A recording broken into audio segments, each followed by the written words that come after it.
Pat, obviously you made a huge commitment to Hassan Whiteside, a player with limited experience, to a degree limited productivity, played off the bench second half of the season.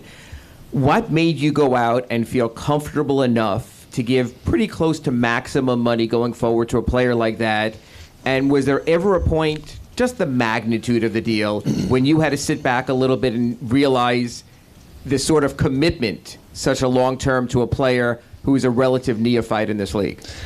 Different world we're in the NBA. Ira, you've been covering it for 29 years. We've only been here 28. How can you cover it for 29? Well, we're going into the 29. Oh, I got you. Okay.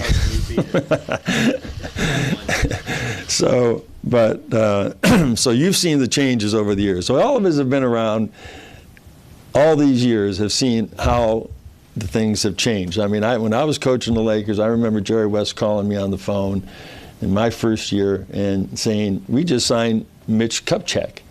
He was the first free agent to ever sign a free agent contract. He signed for like $1,800,000, $600,000 a year for 3 years. And so I said, what do we have to give up for him? He said, nothing. He's a free agent. And so Mitch Kupchak came to the Lakers, and at $600,000, he's making, I think, twice the money of Kareem and twice the money of Magic and all these players. And so, we've seen this whole thing change over the years dramatically. And this summer there was an explosion, an absolute explosion of dollars and the amount of money that came into the system because of the television contract and the cap going from $70 to $94 million. That's an added $24 million. I've never seen more teams with more maximum room than I've seen this year. So there were a lot of opportunities for players to really capitalize.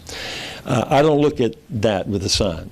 What I look at with Hassan is that we were very fortunate to get him.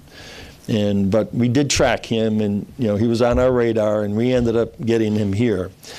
And we saw enough in the last 2 years to say that this is a very unique talent, very unique player. And at the dollars that he's going to be getting over the 4 years, we felt that was worth the investment. You've all seen him play, and he can absolutely dominate a game, and on the defensive end, blocking shots, rebounding, lobs, dunks, all those things. And but I wouldn't judge him and warn him. Don't warn him, please. And you shouldn't do this just because the guy got a max contract.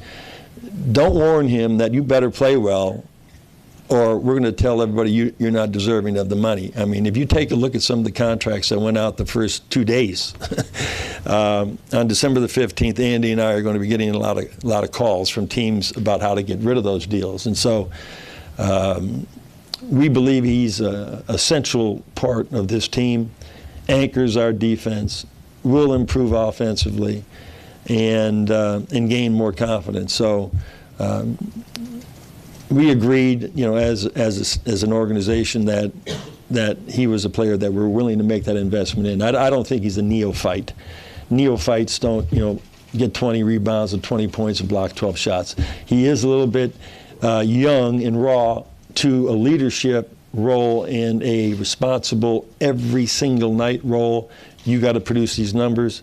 That's what our obligation is as a franchise, as coaches, to make sure he's productive.